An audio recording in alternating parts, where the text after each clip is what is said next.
বিসমিল্লাহির রহমানির রহিম।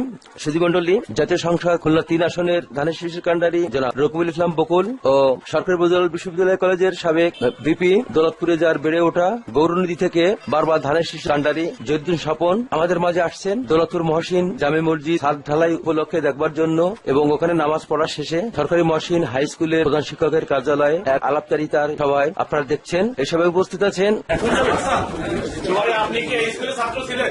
না, আমি সেন্ট জোসেফ। বাসা কি এখানে?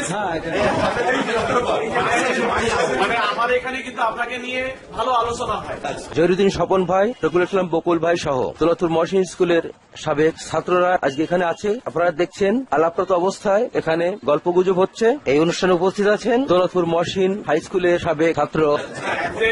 আমাদের ব্যাচ বা আমাদের আলোচনা করে নিশ্চয়ই যে এখনো মনে রাখছে আপনাকে সোহেল মোহাম্মদ।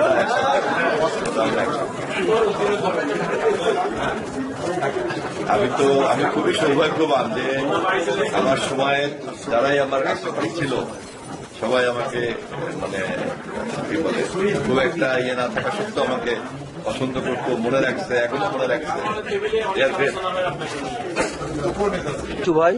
বাচ্চু ভাই দৌলতপুর থানা যুব দলের সাবেক ভারপ্রাপ্ত সভাপতি ছিলেন। উপস্থিত আছেন বেল কলেজের সাবেক এজিএস মাধব কুমার রুদ্র। আপনারা জানেন দৌলতপুরের কৃতি সন্তান, যশোর শিক্ষা বোর্ডের অত্যন্ত সফল কন্ট্রোলার হিসেবে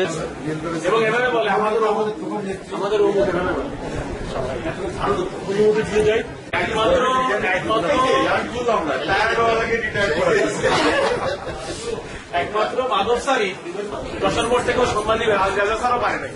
তার চাকরি জীবন শেষ করেছে। আপনারা দেখছেন শহীদুল ইসলাম জোয়ারদার স্যার, সরকারি মহসিন হাই স্কুলের অত্যন্ত কঠোর প্রকৃতির শিক্ষক, যার কঠোরতায় এবং অত্যন্ত প্রিয় ভালোবাসায় মহসিন হাই স্কুলের ছাত্ররা আজ ভালো রেজাল্ট করছে। তাদের আচার আচরণ এবং প্রত্যেকটা বিষয়ে তাদের উন্নতির জন্য শহীদুল ইসলাম স্যার সর্বদা সচেষ্ট আছেন। দৌলতপুর মহসিন বালিকা বিদ্যালয়ের প্রধান শিক্ষক মোহাম্মদ নজরুল ইসলাম। আমরা দেখছি সরকারি বেল কলেজের সাবেক ছাত্রনেতা খন্দকার জাফরকে, সঙ্গে আছেন বর্ডারঘাট মাধ্যমিক বিদ্যালয়ের প্রধান শিক্ষিকা সাবিনা খন্দকার ঝর্ণা। আমরা দেখছি খুলনা মহানগর বিএনপির অত্যন্ত সফল সাংগঠনিক সম্পাদক শেখ সাদি আছেন, জাসাসের খুলনা মহানগর কমিটির আহ্বায়ক ইঞ্জিনিয়ার রাজুস, দৈনিক তথ্যের প্রকাশক ও সম্পাদক দৈনিক ইসলাম তুহিদ আছেন, দৌলতপুর মহসিন হাই স্কুলের সাবেক ছাত্র দৌলতপুর কৃতি সন্তান শেখ রাহাত হোসেন লিটনকে আমরা দেখছি। সুধীমণ্ডলী, আমি সাংবাদিক ফকির আমিন শাহ, দৌলতপুর মহসিন স্কুল।